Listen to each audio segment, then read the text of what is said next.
on, and we are recording with Miss Allison Royal, who didn't make it in the exclusive 741 club. You're a guest Well, I 742. was gypped by this much. Listen, it's a game of inches. It's much like the Olympics. However, you are in less of an exclusive club of being a guest who has the patience of a saint, because I do not. I can learn things. I can teach myself graphic design. I can get in a medical school. I can build a podcast. One thing I can't do is be remotely punctual, even once in my life. And with that, Allison, please introduce yourself. Well, I'm Allison Royal, Royal. That's like, on the beginning of Intervention in those shows, they have them spell their name. Well, anyway, I'm not an addict though, just prefacing that. Well, I'm Allison, and I was a TV news reporter for years. I'm originally from LA, well, the burbs of LA, I should preface. Nowhere near there anymore. Can't stand it, unfortunately, anymore, which is sad because like my whole family is there. Oh, And I, had this dream my whole life. I wanted to be a TV reporter. I wanted to be a journalist, really is what I wanted to be. But I liked shooting and editing my own stuff. And I went all over the country doing the small markets, big dreams thing that we all do. I went to South Dakota, Minnesota, froze my ass off for a long time.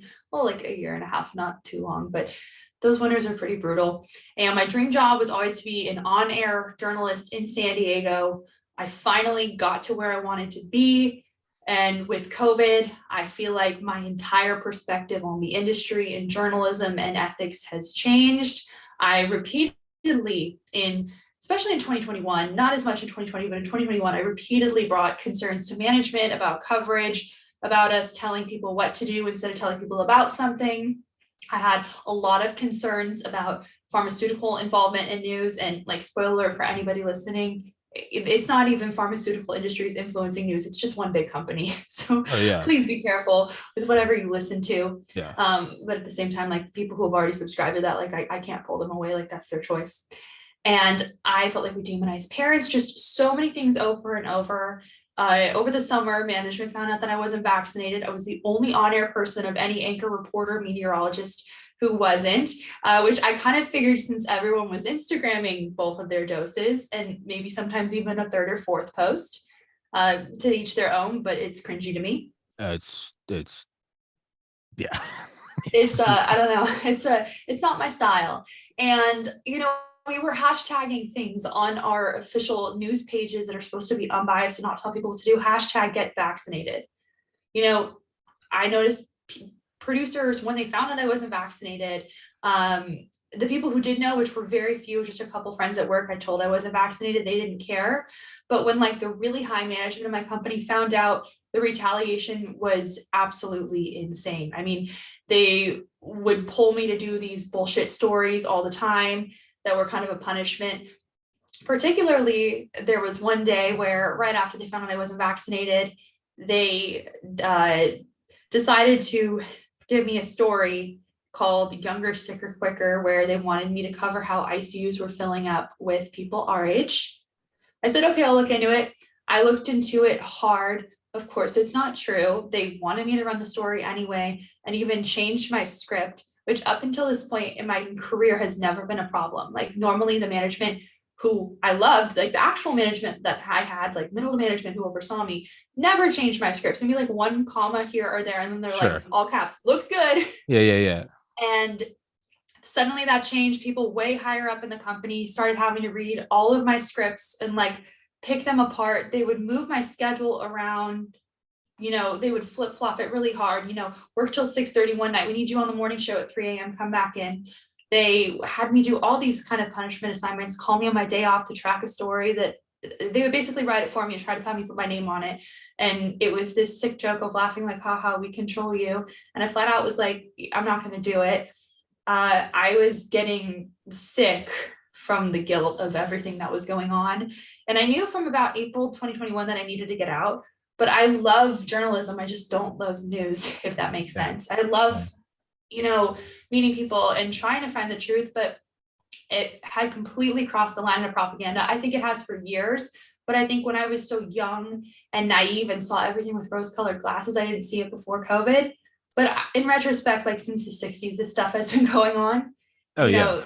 very yeah. much this deliberate sanctioned propaganda that is impacting all of our lives. I mean, they have it all the way from children young in school, they have it all the way to people in senior homes. It's absolutely ludicrous. But I eventually, after, I just thought, I have to get out, I have to get out. I have a cold, actually. I don't have COVID, which is kind of boring. You know, like I don't Yeah. even have the cool virus. I have the I've had it twice. It's not even cool. It's not even like, oh, I get to face down the Chinese bioweapon. You're like, my throat kind of hurts. But did you feel like you were knocking on death's door by any means? No, I got it first right around my 30th birthday. So it was August 2020. And podcast wasn't even a year old yet. I was still living at home and I was working at a liquor store. And I just remember I was like sick for a couple days and I just thought I was sick. And they were like, well, just in case. And I later found out it was COVID. I mean, I'm not going to make light of it. Like I was sick, but what it reminds me of is like that middle school sick, when like you actually got to stay home and you're actually kind of like fucked up. Like that's what it felt like. And not to make, I mean, hey, there are 800,000 people who, 800,000 Americans who've lost family members. I'm not trying to make light of that.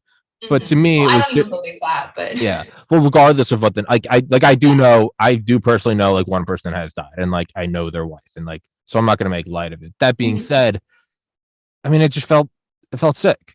If COVID wasn't a story, it would just be one of the times where you're like, yeah, man, flu really kicked my ass this year. And then it's like, well, what happened? And it's like, well, I drank Gatorade and I slept for a couple days and, now I'm here. Yeah. So again, not making light of it, but yeah, no, you don't even have COVID. But so with what you're saying about like news, it kind of made me think about like doing this podcast to where it eventually does get to a point where you're like, I can't even passively go along with what's going on. And not even in like some self-aggrandizing, like it's me versus the world. It's just like little shit. Like I started the podcast because I was like, I could do what Rogan does. Like I wanted to be cool. And it just, COVID kind of started as a side thing. And I genuinely didn't really care about it. And then it wasn't until I started having on doctors and getting suspensions that just the me in me, going to private Catholic school and being told you can't do this, so you're gonna do this, right? Oh yeah, I'm Irish Catholic too. Yeah, I mean, I'm Thomas Patrick Carrigan. Really raised it, but yeah. I wasn't really. So I was. I mean, but I sunburn easily. I mean, yeah, no, I mean, you can see how white I am, Thomas Patrick Carrigan. I mean, it's I'm as stereotypical as you get, but like, for me, it was just almost like the little punk in me, like in high school. It was like you can't have hair past your ears or your collar. So naturally, like I had my hair right down to it. The second I got to college and no one cared, it's been this short for 12 years. So at first, it just started as sort of like a, YouTube is, you've been temporarily suspended for COVID misinformation. So regardless, even if it truly was misinformation, even if I was like, hey, if you douse yourself in gasoline, it'll work. There's just a part of me that's like, no. And that's just the arrogant asshole in me. Yeah.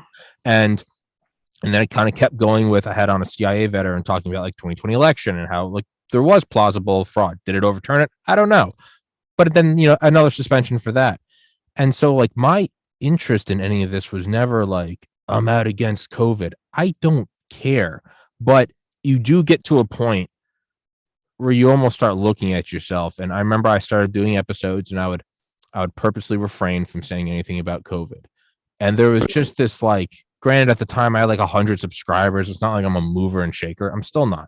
But I just remember sometimes I'd like finish an episode and be like, I really like held my tongue because I didn't want to talk about a virus. And there's just this like part of you that like the ideal version of you is next to you, just looking at you like, dude, you're a pussy.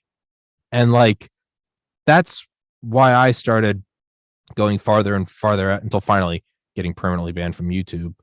But it feels good at this point, and it's gonna happen to everybody unless it's like, cool. I got banned. I got permanently banned. I can't even set up another account. I got IP banned in August 2021.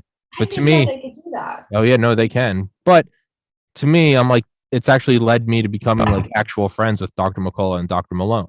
Like I just interviewed Dr. Malone. He's cool. Dr. Malone's the coolest fucking guy in the world, the most interesting man in the world. But the point of me saying all of this is like you get to a point where you just have to do it, because for me, like, I really couldn't live with myself, not even in like a moral way. I just looked at myself and I was like, I want to beat me up. Like, I want to punch myself and be like, dude, stand up, like, grow a pair. And Yeah. I feel like that's kind of like what you were, and that's even more hardcore for you because that was in your industry. This was, I was like, whatever. If I get banned, it's not like I'm losing $1 million of monetization. It's a big brain move. You can't get demonetized if you've never been monetized on YouTube. So Yeah. like, but am I putting words in your mouth? Is that kind of what you felt with the news? That's exactly how I felt. And it's All right. it's not an overnight thing, right? No, It's no, no, all these no. tiny little, I call them breadcrumbs. There's these tiny little breadcrumbs that are sprinkled throughout your life and throughout your job. So for example, all the time they'd be like, okay, go do a live shot in front of a school about, vaccines being available for kids that are 16 and over, for example. Morally, if I had a 16-year-old, no way in hell would I vaccinate them. But that's just my belief. But I also believe in choice and autonomy for people. Mhm. And I don't believe in preaching to people. But we'd go to this school and I'd be doing a live shot and there would be kids behind me on these social distancing stickers with masks on, sometimes 2 masks on, and they'd be outside playing with masks on. I would think to myself, I wonder if people who are watching this at home think that I'm just completely tone deaf to what's behind me when I'm standing there with this stick mic doing this live report that's pretty much just a press release repackaged. It's not true journalism like I want to No. do. What's Like, that? do people think I'm tone deaf to the fact that I mean, I really think it's child abuse the way that California especially has been treating masking children. I don't really think it works. I have reason to believe that.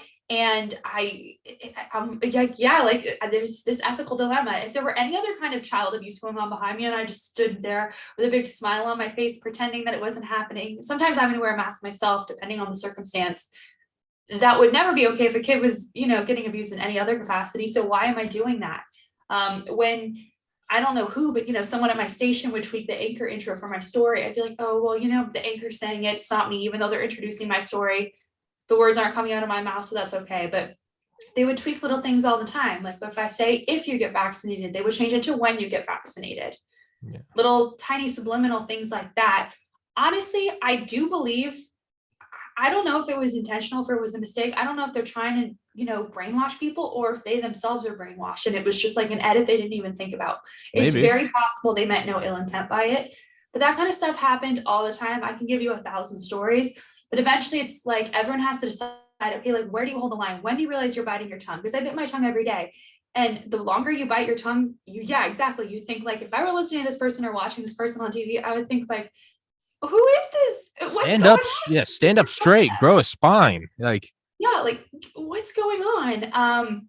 And eventually I realized that I was going grocery shopping in grocery stores that were out of the way from where I lived because there was a mask mandate for unvaccinated people at the time, like right before I left. So like maybe October, maybe like August to October 2021, there was a mask mandate in San Diego County for people who were unvaccinated to go pretty much anywhere, to do anything, step outside your house. But for unvaccinated people, you didn't have to wear a mask. And I was so tired of wearing a mask in grocery stores. And I felt like I'm part of the problem if I wear it. But if I don't wear one, and I'm not vaccinated, I kind of out myself. And I knew at that point, a couple people at work knew I wasn't vaccinated. And I was worried about running into them and then them telling on me, because I know of instances where that happened, where people would be spotted without a mask and somebody would tell on them. So I would go out of the way in like some part inland, hoping that I wouldn't see a coworker.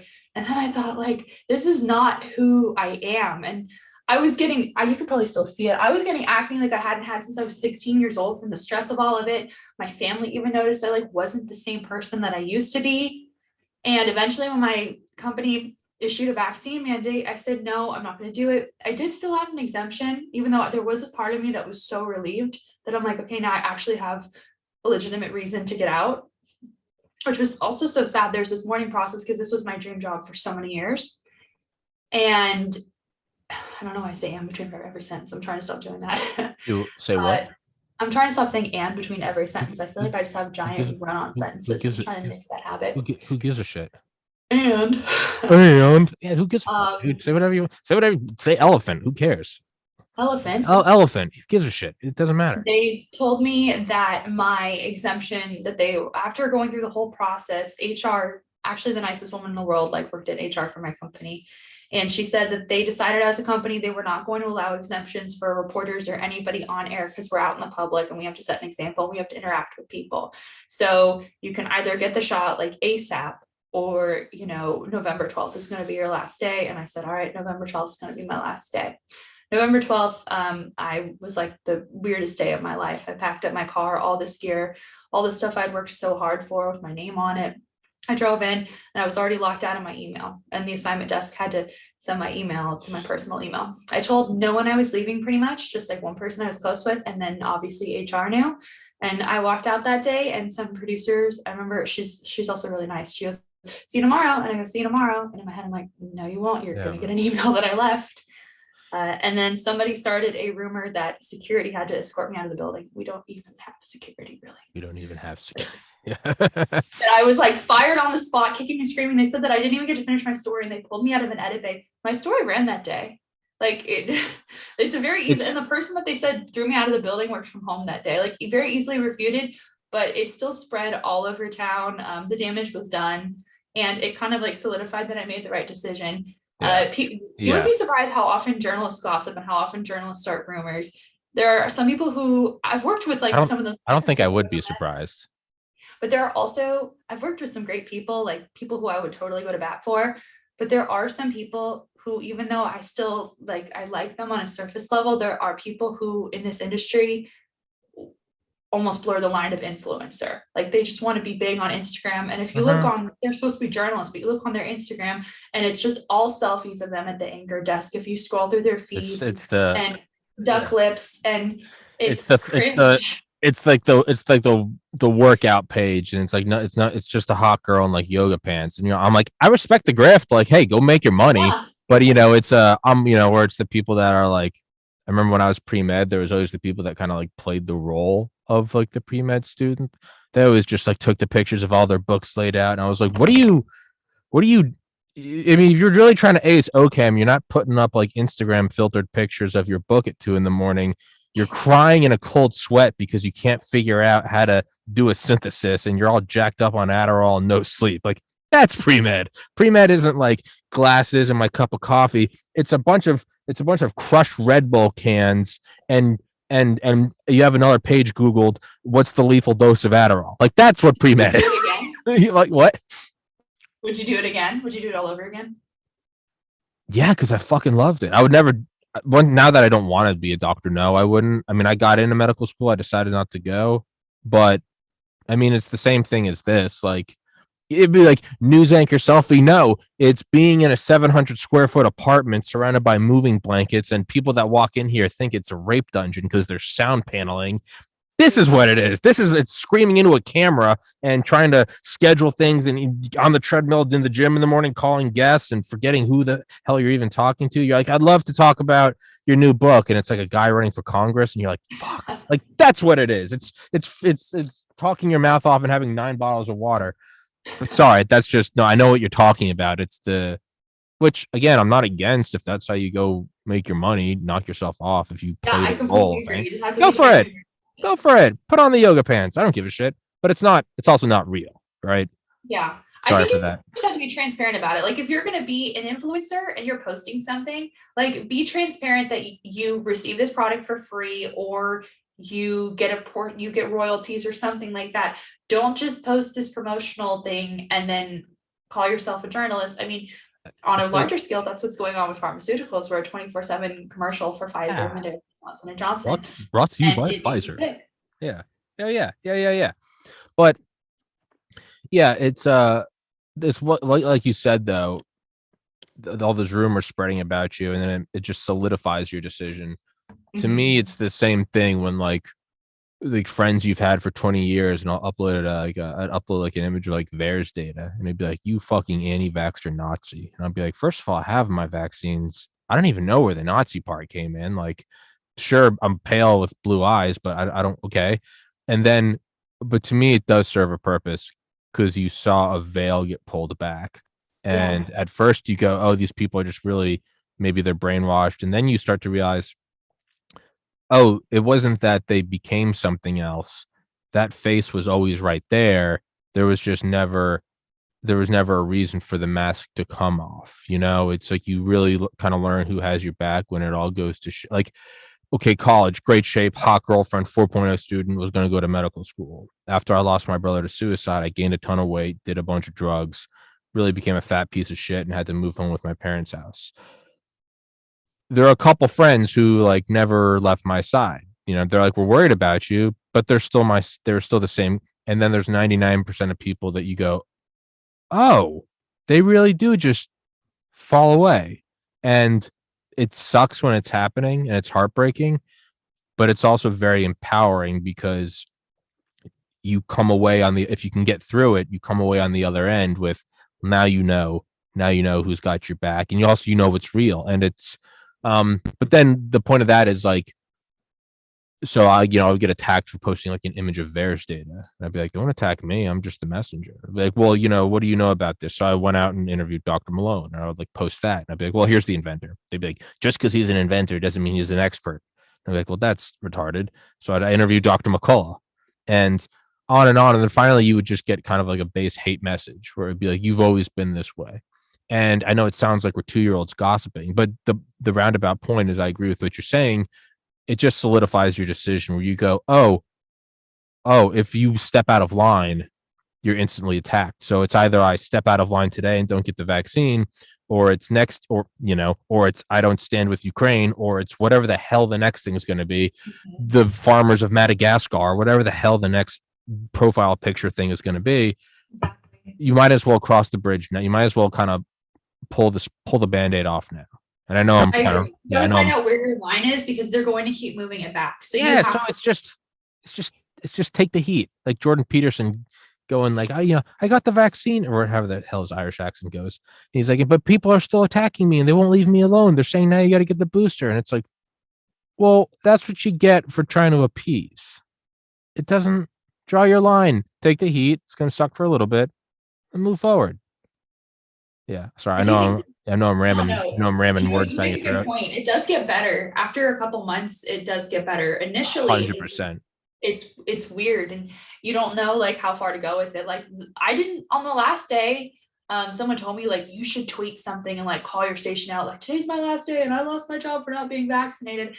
And I was like, no, I kind of want to just like reflect for at least a month. And it was the holidays too. I'm like, I just want to like, I get holidays off with my family this year. I just want to reassess. And I was just really quiet. And obviously now like words out. Yeah. And I think something that you could probably relate to, and something when I interview people who have been in similar situations, kind of like you and I, like for example, doctors who have maybe gone against the grain and are doing well and actually helping patients out, or someone who lost their job for being not vaccinated, things along those lines. I'll ask them like, or I'll tell them like, let me guess, you get a lot of support in private, but not a lot in public. And they go, oh my gosh, how do you know? Like, are you a wizard? And I'm like, no, because that's what happened to me. When I left, I had some of the sweetest coworkers text me or call me or like I try to meet up and say things like, oh my God, like I relate. I talk about all of the same concerns when I get home with my husband or my wife about what we see at work. And I'm getting sick to my stomach and I felt pressure to be vaccinated. One person told me that they have gnarly side effects from the vaccine and that they are not allowed to talk about it. And they were afraid to post about it on their social media because they were afraid of work saying anything that you would pitch doing a story about the side effects so people could learn more about it. And that was turned down. Like any fair criticism or questions that everyday people have about the vaccine has been completely shut down, completely censored. I'm sure you've learned that from your YouTube page. Your IP address being banned. That shit is crazy. I've never heard that before. Same so I'm willing to bet a lot of old friends will text you or call you and say like, oh, like, love what you're doing with the podcast or listen to an episode, something nice and cheeky like that. But how many of them actually will retweet it, publicly? That they could lose their own job. And so I appreciate it, and it makes me feel good knowing that so many people in news like secretly feel this way, but they don't want to lose their job, that they need to support their families. And again, they've climbed the ladder just like I did to get to the mark that they want to get to. But at the same time, They are part of the problem. I mean that respectfully. Yeah, no, absolutely. No, it's yeah, no, a lot of people will message you and be like, "Hey, man, I've thought something was fucky with COVID from the beginning," and it's kind of Yeah. sad because they'll preface it with like, "I'm not an anti-vaxxer," and I want to be like, I've never met an anti-vaxxer in my life. I'm not saying they don't exist. I'm just saying I don't know them because I imagine it has to sound douchey. Imagine it has something to do with the fact that I'm well educated and I've been to institutions of higher learning. There's no one really anti-vax. I also haven't met anyone that believes in a flat earth. So even the fact that people have to start with, "Hey, I'm not anti-vaxxer," I'm like, neither am I. I literally got like a tetanus booster shot a couple months ago. It's just not the booster everyone else is getting because it's been 10 years. But the point is like they are part of the problem because it's comforting because, well, one, you don't feel like an outcast, and two, you also realize you're looking at this like surface, this like ocean surface, and it looks like it's all water, but you're finding out that it's actually only like an inch deep and it's not actually like an ocean. So when you look at this big surface of people and you're the only one talking out, you go, "I'm alone." And then 90 people message you and you go, "Oh, a lot of the things I'm seeing out there, it's not this monolith. There's a lot of people that agree with me. They're just right below the surface." But if you just glance at the surface, it looks like an ocean. You go, "That's a mile deep." But if you went over and like slapped it, it's like there's a rock right under it. So it's an illusion. And it is they do bear responsibility because if they just stood up and said something, it would be less of a thing. But I also get that's very idyllic that I'm 31. I don't have debts. I don't have pets. I don't have kids. Everything I own is paid off. I'm my own boss and I do this. It's very easy for me to say, "Fuck you." I bet the situation would be a lot different if I had a little baby girl or boy or something. I might be going, "I can't get banned from YouTube." I get it. I get it. And I get that it's easy for me to kind of be radical in that. However, I don't think anyone's free from, but more importantly, what it comes down to is yeah, we can point fingers at them and say, "You guys should do something too." But really all you can do, and it's so cheesy, but you really just have to be the change you want to see. You go, "You know what? I'll talk up. I got banned from YouTube. I got ostracized on social media, but I did the thing. And now I've shown with my actions what you need to do as well. And now I can talk about it because I did it." But you also can't push anyone to do it. It's your own learning process. You have to learn on your own. Yeah, but it does kind of, once you get it out of the way, you do have sort of like a renewed sense of confidence.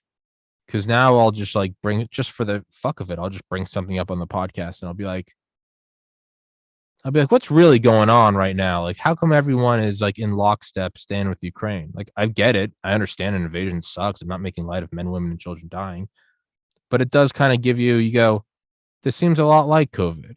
There's one uniform, and mind you, I don't care. I'm not on one side or the other. I don't give a shit. Yeah. But it does kind of make you start to go, this does seem weird. Everyone's changing their profile picture. There's one narrative. If you speak out against it, you're a literal Nazi. You got to change your profile picture. Every corporation is virtue signaling. Now, is there something deeper than that? Probably not. The point I'm making though is after going through the whole COVID shit and already being attacked, you're kind of callous to it. You've got some like armor. So you go, "What's going on in Ukraine?" Whereas a year ago, I'd be like, "Don't say that. Don't say that. You're going to get canceled." Now I'm like, "You can't cancel me. I'm canceled. You can't kill a zombie. They're dead." Like, I'm like, go for it. So that is a benefit, is it actually does sort of like pay dividends. And whatever the next thing is in a year, you have the balls to just kind of go, "What's going on there?" Because you don't care. You've already been shut down. And I know I'm not letting you speak, but yeah, those are my thoughts on all of that. So I agree. So I'm trying to remember where you reached out to me on. Was it Twitter or Rumble? Getter. I wanted to email you because after I interviewed Dr. Robert Malone, I wanted to see if we talked about things that other people had talked about. And so I was searching on Rumble and I found your podcast. And I found you to be very refreshing, personable, and yourself. You didn't seem like you were trying to, like a lot of reporters are, like, just stand there with the stick mic. You just seem like Dr. Robert Malone, inventor of the mRNA vaccine. Could you please tell me about the importance of? No, fuck off. You're just like, "What's up, man?" Well, I still want to break into my news voice every day. I don't know if Don't that do it. habit is No, ever going to no, go away. don't break And into then it. I couldn't find your email anywhere, and just because I like wanted to connect with you, but I could find your getter, so I just sent you a getter. Like I commented on one of your stories. I'm like, hey, what's your email? And here we are. Yeah. Yeah, they all blend together. I don't know who reaches out to me. It's weird. But so if I am remembering correctly, and it's because it all is a blur. Like I said, I never know who exactly it is I'm talking to, which is my own fault. I'm like, what are we talking about today? Is it newscasting or is it like, did you invent a kite? But Both. both. Actually, Tommy, I'm a Renaissance woman. I'm a newscaster. I'm also a kite entrepreneur. Thank you very much. Don't put me in a Don't box. don't mansplain me. Don't mansplain me. I can be a kite and I can be a reporter. But you are starting your own thing though, right? Yeah, it's already up. I don't have the following that you have. I definitely don't have 742 episodes, but maybe one day. I created a Rumble channel because, which is funny because everyone said, "Oh, you should do YouTube." Everyone's doing YouTube, and I'm like, "Oh, I'm gonna get deleted off there." It's yeah, exactly. I'm like, it's a matter of when rather than if. Yeah. I am acutely aware of how controlled and censored and owned all of these social media companies are. I don't even entirely trust Getter. It's just kind of a backup in case my Twitter ever gets deleted. Like all my stuff is somewhere else too. And I also just was like feeling left out. I'm like, oh, everyone's getting on the Getter train. I don't want to be last. But Rumble was something that I knew, okay, like my stuff's not going to get taken down. Maybe one day that will change. So I'm going to go with Rumble. And I created a Rumble channel where I'm just doing independent stories.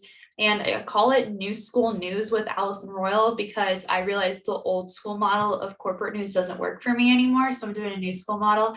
I had another name in mind that I really wanted, but it turns out it's already taken. Someone has a podcast by that name. So I was like, oh, I wanted to be misinformation, like MISS information. That's good. Get like a satchel. I know I want to do like the whole like miscongeniality thing. I'm like, oh, that's so funny. And I'm kind of like, at that point, I'm really leaning into it. Like I'm really leaning into being the unvaccinated girl in town if I go with misinformation.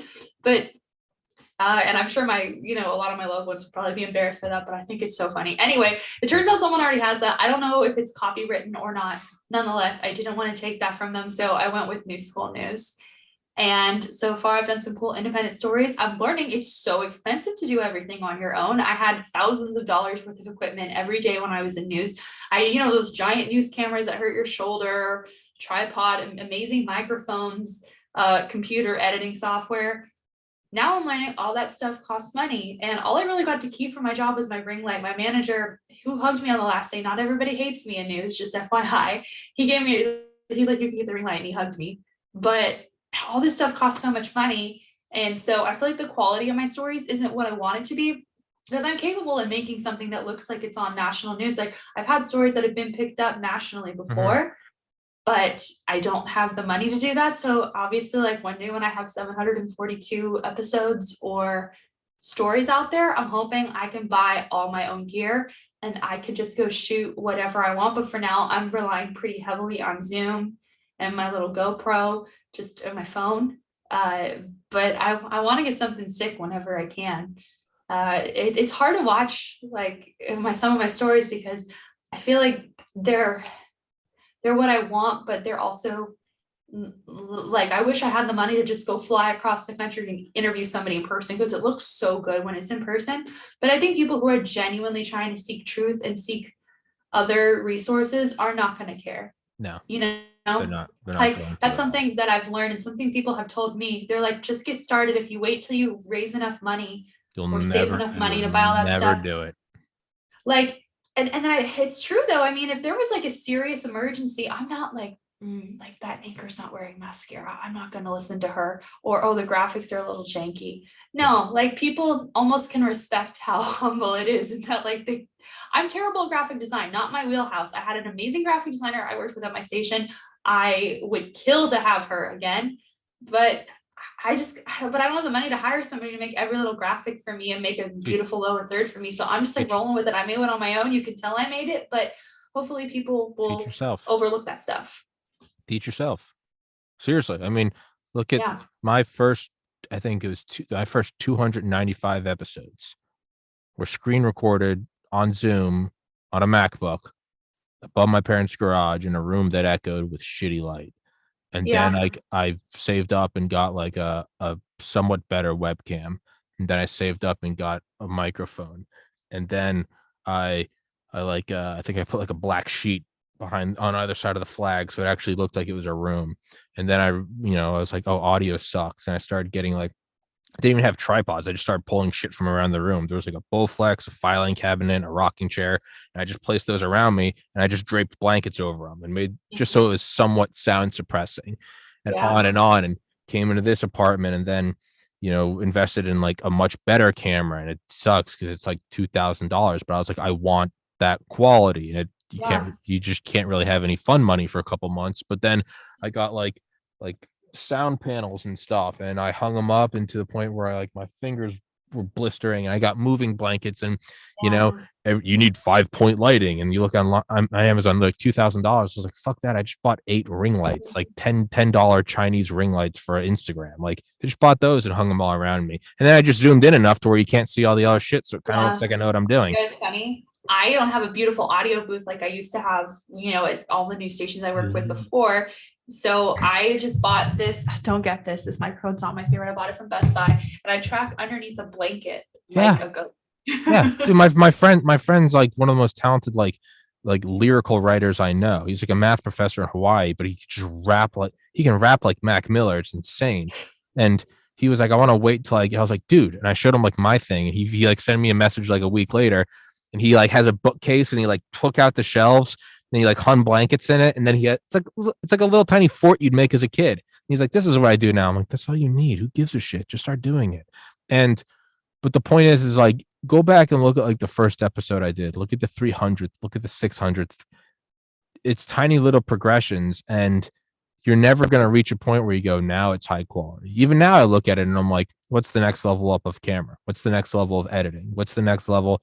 You're never going to stop doing that. And if you do stop doing it, you're dead because you've stopped progressing and growing. So just work with what you have. And not that you need my advice, but if you're starting your own thing, I mean, truly, you just start with what you have. And like, you kind of got to like find your own boundaries. Shoot really high up an email, and then they're going to say no and be like, okay, I can't get Obama on. And then you go a little bit lower and you're like, I can't get that guy on. And then you go a little bit lower. And then finally you get like an author, and it's not the biggest author, but you're like, we'll take it. And you just move forward from there. And you just every once in a while take a stab at someone higher. And sometimes it works. Sometimes it works. Most of the time it doesn't. But just keep doing it. And I mean, I swear you'll blink your eyes and you'll be at episode 500. I swear just yesterday I was passing like episode 200. It just goes like that. And so it will work. And the thing that you're going to find though is you don't have like your professional team behind you and all your equipment and shit, but there's a payoff, and it's that it's just you. You have full creative license. I don't edit at all. Maybe you want to edit everything. I swear I take bathroom breaks. I don't even edit them out. I'll just be like, hey, I'm gonna be back. I go to the bathroom. I'll just leave. I'll do an interview with Dr. Malone and there'll just be a 2-minute dead space where I'm like, dude, I gotta go to the bathroom. I don't care. But that's my thing. You can do your thing. And that's the beauty that no amount of equipment is worth, because you're your own boss and you can just put any twist you want on it. And not only do you have that freedom, that very thing will become your strength, because that will be your fingerprint and only you will be it. You look at like Post Malone and you're like, here's this crazy motherfucker with face tattoos. And like, sometimes he raps and sometimes he sings like, old Westerns. And you're like, but that's him and no one else is him. And that is the strength of it. And now this is turning into a motivational speech, but like, yeah, you're going to fucking succeed, dude. You have more going into it than you're an actual journalist. I was a biology major. You've already got a leg up. You've already got a head start. Like, you're going to crush it. Oh, thank you. I think something that is to be said is like my dad. This is actually what I've never talked about my family before. I'm very guarded about my personal life after, going through all that I went through. But when he was about my age, he really wanted to start his own business in the industry that he works in. And he thought, oh, I don't know if it's not a good time. And then later on, it's like, oh, I'm married. I have 10,000 Irish Catholic children. They didn't end up raising us Irish Catholic, but like they Yeah, they they just procreate. they get They pregnant shoot them like out. left and right. Yeah, yeah. And uh sorry, Dad, if you're listening to this. He like doesn't even know how to turn on a cell phone, so he probably won't It's listen to fine. He this. won't find it. It's cool. But he always wanted to start his own business and do his own thing, and there was always a reason. And now he's in his 60s, and it doesn't make sense to do it now. But in retrospect, he would have been great at it. He was just afraid to take the plunge. And he's had to listen to people his entire career who I don't believe are as smart as he is. And I don't like people who he works in sales, people who sell a fraction of what he sells. He's great at what he does.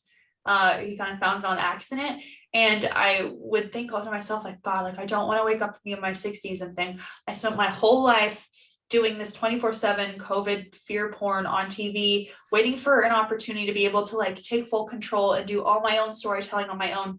No one can tweak my anchor intro. Nobody can do little things here and there. And I realized the only way I was going to be able to do it was on my own. I was just worried about money and how I was going to make that work. But I'm a lot like you. I don't have any kids at this point in my life. I don't have any pets. Again, I think one day I will, but today's like not that day. Not that day today. I mean, if a puppy showed up at my door, I don't think I'd have the heart to be like, no, go back. But I'm just like not in that position right now. And this is like the point in my life where I have to do something that I feel good about. And if I fail, okay, whatever. Everybody back at my news station can laugh at me. I don't know if they would, but they can laugh at me if they want to. But I don't really care. And I don't think I'm going to fail. I think it might take some time. But I really don't think I'm going to fail. I'm not trying to pull people away from people who sit and are addicted to news.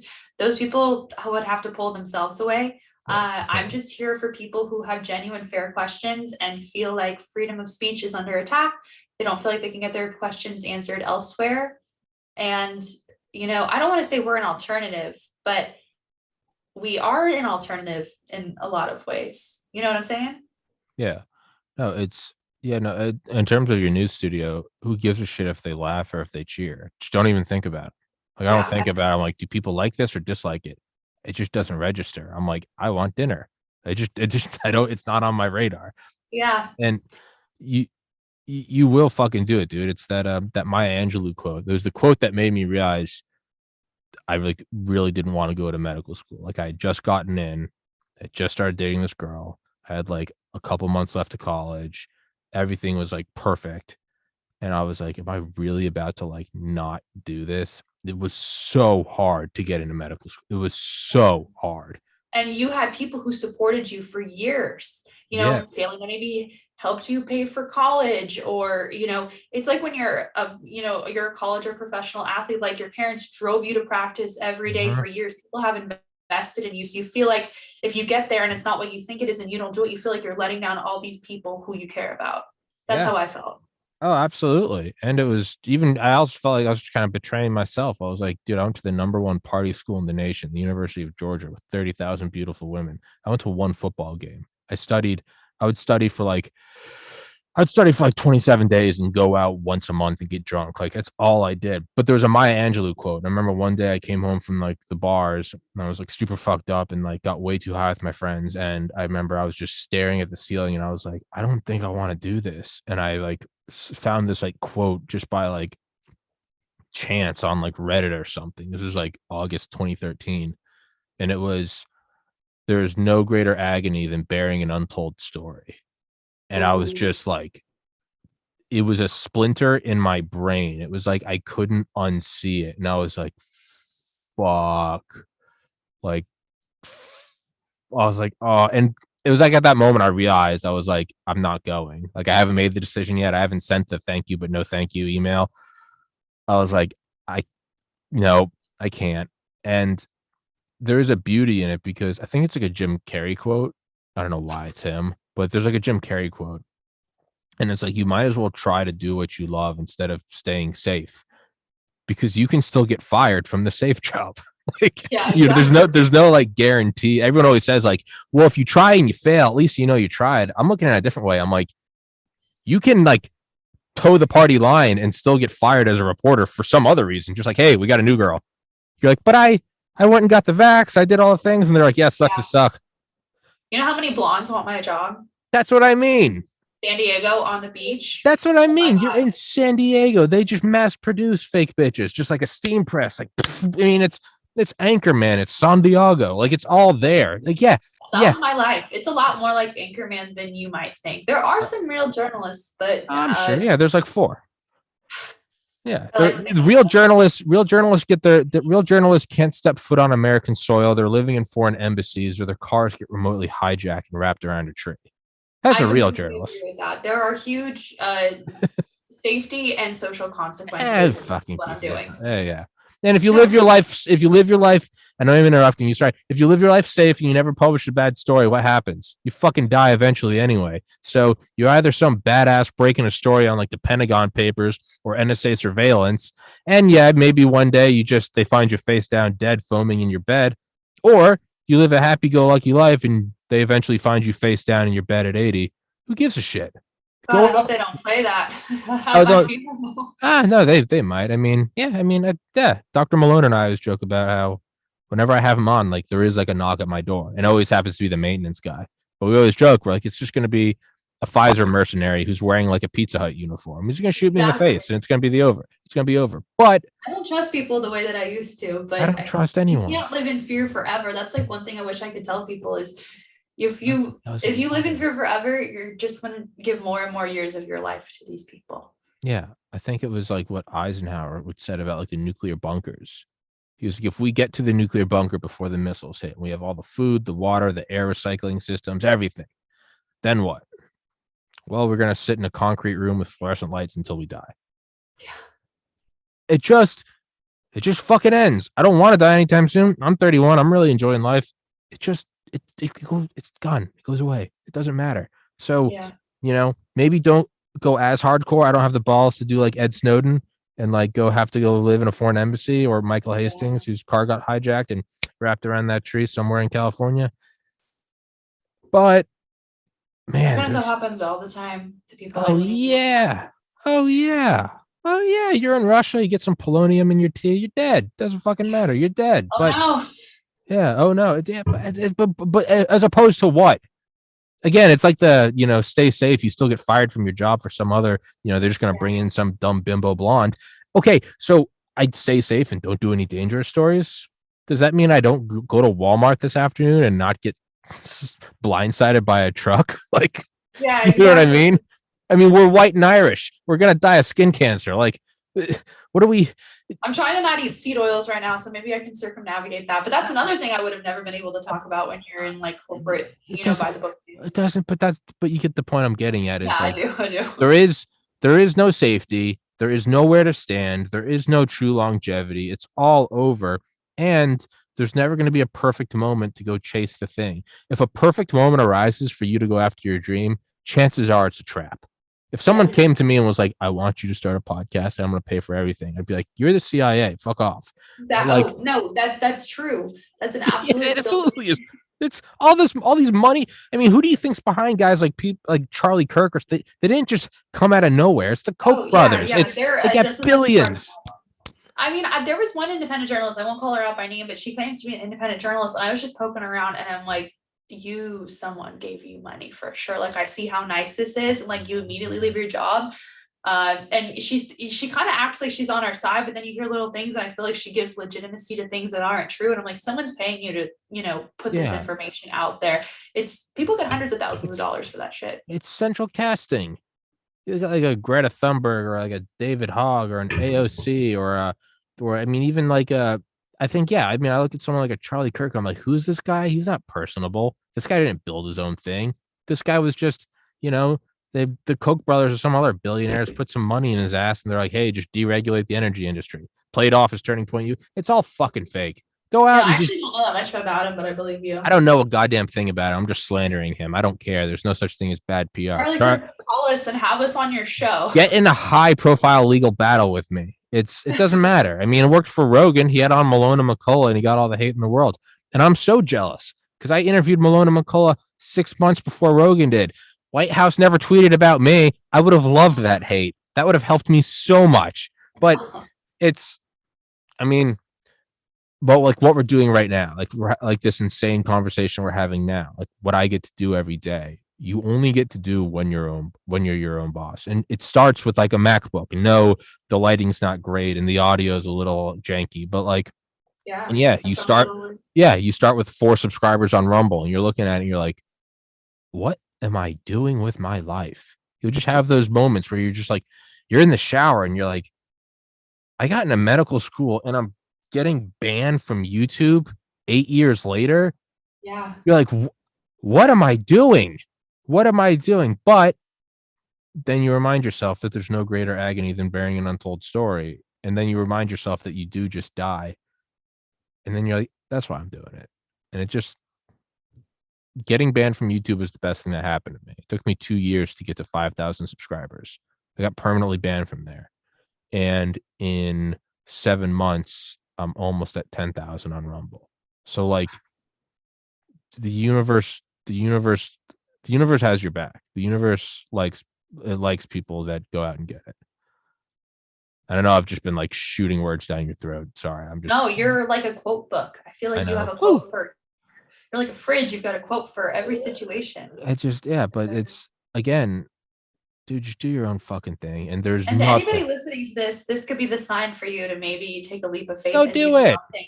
Yeah, Yeah. granted, like neither of us have kids. I think about that all the time. Like what, but I also think it would motivate me even more because I want a better world for my kids Sure. than the hyper controlled pharmaceutical run country Yeah. that we live in right now. Yeah. I mean, I think about people in Canada all the time. Unvaccinated people can't go anywhere. They can't take transportation. They can't fly and go visit family who live elsewhere. I mean, at least I can get on a plane and I can go most places right now, fortunately. The hard part is in LA County. I know that they're changing the rules right now, but I would go to visit my family and like one time we went out to eat and well, you have to be vaccinated to eat inside. So we ate outside just because of me. And there is that sense of like, oh man, like I'm bringing everybody down, but everyone realized like this is some 1984 stuff going on right They're now. like, this is retarded. Yeah. Yeah, absolutely. I think about people in Canada all the time. They are absolutely being held hostage, prisoner. There are crazy things going on right there. Their media resources are completely controlled. If this was going on in another country, we'd be talking about like, oh, you don't want to live in Cuba or you don't want to live in Russia or that socialist hellhole. yeah, like you don't want to live there. Like they're this hyper controlling government. Like, no, like we should go invade Canada and save these people. I know Candace Owens made a joke about invading Australia or invading New Zealand, and she got a lot of stuff for that. But that's what something the US would do if these weren't people that we were aligned with. And I know certain places probably would love to have more control over their own people. Unfortunately, California is one of those really controlling places right now. It's so bad. Up in Northern California, there's a school district, at least one, but I'm sure there are several up in Sonoma, where kids have to eat with their masks on. They have to chew underneath their masks and keep wearing them outside. It is the most messed up thing. If I was a mom, oh, I would raise hell PTA club level 500. I would never make my kid go through that. Never. Yeah. But that's the reality for so many people. And they have to, there's these alternate realities depending on what state or what country or even what county you're in sometimes. But you know, you go to Tennessee or you go to some other places and life is completely normal. Other countries, life never really deviated from normal. I used to live in South Dakota and it pretty much always remained normal in certain parts. Yeah. We have these delusional alternate realities that are happening all over the place. But when you watch the TV, you'll think that things are really bad, even when you look around outside and you don't see that.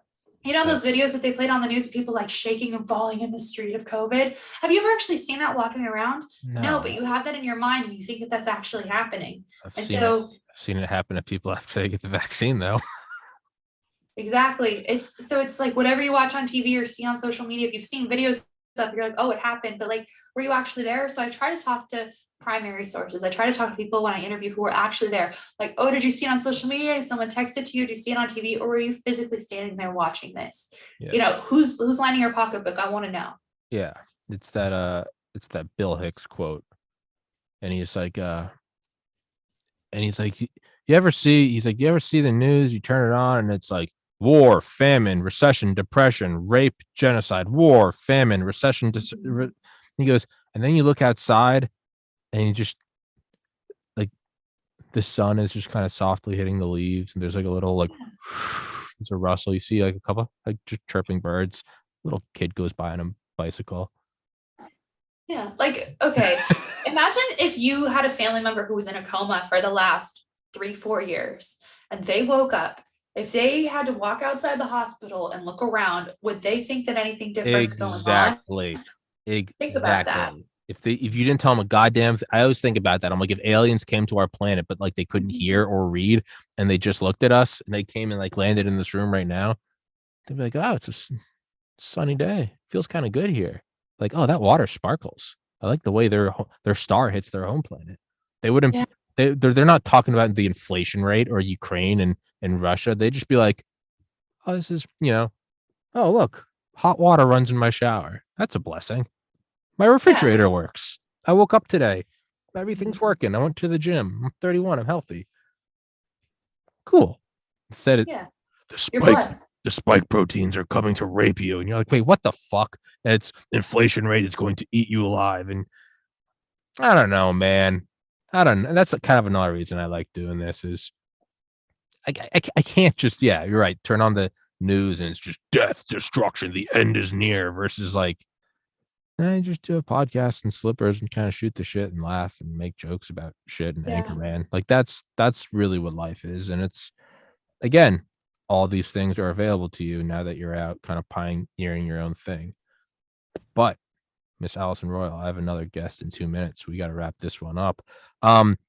Email me all the links you want to your social media, to your Rumble, to all that stuff, and I'll put it in the description. Everybody listening, please go help her out. Please go give her some subscribers. Try to get her started. But also, I would say if I could give you one piece of advice starting your own thing, it would be the most important piece of advice I received. You're owed nothing. If you just keep that in your mind, everything else will happen. Just remember that. It's really awesome. It's really awesome when someone retweets you and you're like, fuck yeah. If you just remember you're owed nothing, you actually end up getting like more favors. But I found the second, if I'm like, hey man, I had you on, you haven't retweeted it yet. So, but that being said, I am gonna try to help you out. I respect what you're doing. Thank you. But I appreciate it. For your own mental health. Forward, I promise. Yeah, for your own mental health, I would just remind yourself you're owed nothing, and everything else will work. People will recognize that kind of mindset. But new guest is entering, so I got to let you go. Please email me literally email me exactly what you want, copy and pasted, and I will just copy and paste it, put it in the description, and I will try to help you get started. Love to have you on again sometime. Go through my episodes. If there's anybody you want to talk to, I'll do my best to put you in touch with them to try to sort of facilitate the growth of your own channel. All right. Oh, thank you. I appreciate it. Absolutely. Thank you so much. Thank you for what you're doing. Fuck peer pressure. Fuck going along with what everybody else wants to do. Do your own thing. There's no greater agony than bearing an untold story. Did Maya Angelou say that too? Maya Angelou, she had a dirty mouth. She would say, "There's no greater fucking agony than." She was, she'd get drunk, she'd start yelling. It was ugly. We got to whitewash it. No, she didn't say that. All right, take care.